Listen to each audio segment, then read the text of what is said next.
అండి నమస్కారం. నేను బెల్లపు సురేష్ని, సివిల్ అండ్ క్రిమినల్ అడ్వకేట్ని. శ్రీవారి లడ్డూ ప్రసాదంలో తప్పు జరిగింది, తప్పు కాదు మహాపాపం చేశారు. ఎలా జరిగింది, ఎవరు చేశారు అన్న దాని గురించి నేను అర్థమయ్యేలాగా నేను అనాలిసిస్ చేసిన దాని ప్రకారం క్లియర్గా చెప్తాను. వీళ్ళు ఏమంటారంటే, వైఎస్ఆర్సీపీ పార్టీ వాళ్ళు ఏమంటారంటే, కాదు కూటమి వాళ్ళు చంద్రబాబు గారే డైవర్షన్ పాలిటిక్స్ చేస్తున్నారు, ప్రజల్ని డైవర్షన్ చేస్తున్నారు, సూపర్ సిక్స్ అని మాట్లాడుకోకుండా ఈ లడ్డూ ప్రసాదం అని కావాలని వీళ్ళు అల్లరి చేస్తున్నారనేమో వైఎస్ఆర్సీపీ పార్టీ వాళ్ళు అంటారు. టీడీపీ వాళ్ళు ఏమంటారంటే, క్లియర్గా ల్యాబ్ రిపోర్ట్లో ఏదైతే స్వామివారి లడ్డూ ప్రసాదంలో వాడిన నెయ్యిలో చేపది పంది యొక్క కొవ్వుతో తయారు అయిన నెయ్యిని వాడారు అన్నది వీళ్ళ వెర్షన్. సో రిపోర్ట్ క్లియర్గా చెబుతుంది అన్నది వీళ్ళ ఉద్దేశం. సో అసలుకి ఎవరు చేశారు ఈ తప్పిదం, బాధ్యతారాహిత్యంగా జరిగిన ఈ తప్పిదం ఎలా జరిగింది అన్న విషయాన్ని నేను క్లియర్గా అర్థమయ్యేటట్టు చెబుతాను. గత ప్రభుత్వంలో ఏం జరిగిందంటే, నెయ్యికి సంబంధించి టెండర్స్ పిలిచారు. టెండర్స్లో కర్ణాటకకి చెందిన నందిని డైరీ ఫామ్ వాళ్ళు కూడా వచ్చారు. మిగతా వాళ్ళు ఒక 4-5 టెండర్స్ వాళ్ళు వచ్చారు. అయితే ఏఆర్ డైరీ నుంచి తమిళనాడుకు చెందిన ఏఆర్ డైరీ వాళ్ళు ఏం చేశారంటే, 320 రూపాయలు కేజీ నెయ్యిని ఇస్తాను అని తక్కువలో టెండర్లో పాల్గొన్నారు. కర్ణాటక చెందిన నందిని డైరీ ఫామ్ వాళ్ళేమో 450 రూపాయలకి ఇవ్వగలం అని అన్నారు. ఇది స్వచ్ఛమైన ఆవు నెయ్యిని. సో గత ప్రభుత్వంలో తక్కువ ధరకి వేసిన టెండర్ ఓకే చేశారు. ఆ తక్కువగా వచ్చిన టెండర్ వాళ్ళు పంపిస్తూ ఉండగా వాళ్ళు ట్యాంకులతో పంపిస్తారండి. స్వామివారి లడ్డూ ప్రసాదం 1000 లీటర్లు కావాల్సి వస్తాయి. ట్యాంక్ బండితో వస్తాయి, పెద్ద పెద్ద లారీల ట్యాంక్ బళ్ళతో వస్తాయి నెయ్యిని. సో ఇది ఎలా చేశారు, రిపోర్టు ఎప్పుడు కనిపెట్టారంటే, జూన్లో గవర్నమెంట్ ఫామ్ అయింది కూటమి ప్రభుత్వం.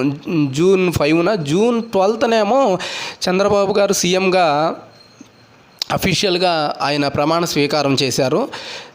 మొత్తం రావడమే కూటమి ప్రభుత్వం ఏదైతే ఉందో, ముందుగా టీటీడీ చైర్మన్ ఎవరైతే ఈ ప్రజెంట్ ఉన్న శ్యామలరావు గారిని జూన్ 15న అపాయింట్ చేయడం జరిగింది. తర్వాత కమిటీలో ఉన్న మెంబర్స్ని చాలామందికి మార్చడం జరిగింది జూన్ 15న. తర్వాత జూలై 6వ తారీఖున ఏఆర్ డైరీ ఫామ్ నుంచి నెయ్యి ట్యాంకరు టీటీడీకి వచ్చింది, తిరుమల తిరుపతి దేవస్థానానికి వస్తే జూలై 6వ తారీఖున శాంపుల్ కలెక్ట్ చేయడం జరిగింది. శ్యామలరావు గారు ప్రజెంట్ ఉన్న చైర్మన్ గారు ఆ నెయ్యిని శాంపుల్స్ కలెక్ట్ చేసి గుజరాత్లో ఉన్న సెంట్రల్ డైరీ ఫామ్కి పంపించారు రిపోర్ట్ని. ఇప్పుడు జూలై 7వ తారీఖున.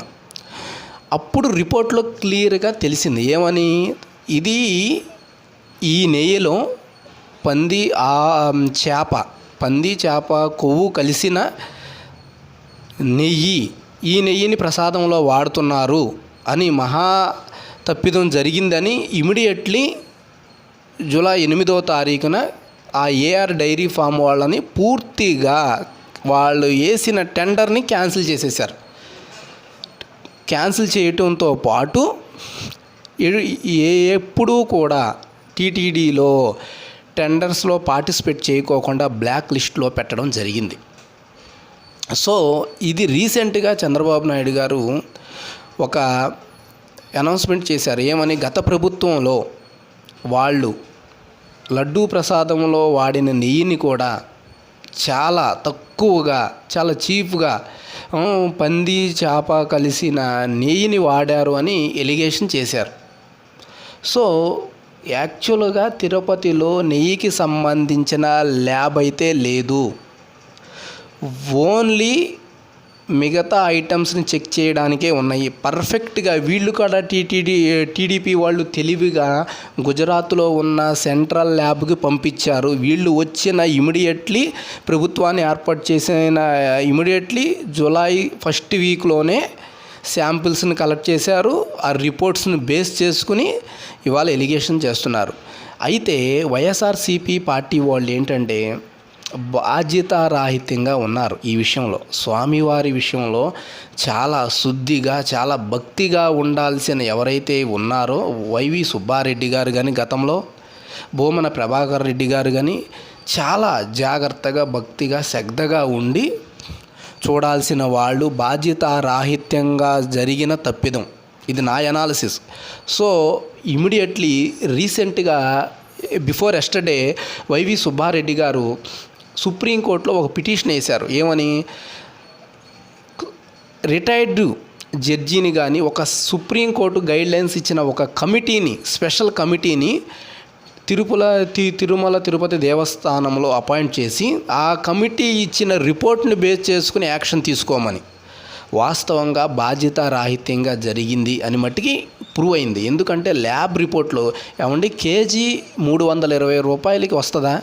ఇక నందిని వాళ్ళు స్వచ్ఛమైన ఆవు నెయ్యిని 450 రూపాయలకి అయితే ఇవ్వగలం, లేకపోతే ఇవ్వలేమని వాళ్ళు సిన్సియర్గా చెప్పేశారు. వాళ్ళు టెండర్ నుంచి తప్పుకోవడం జరిగింది. సో ఇప్పుడుకైనా కానీ తప్పు చేసిన వాళ్ళ మీద కఠినంగా శిక్షించాలి. లీగల్గా, చట్టపరంగా వాళ్ళని యాక్షన్ తీసుకోవాలి. సో మరిన్ని వీడియోల కోసం like and subscribe. Thank you so much.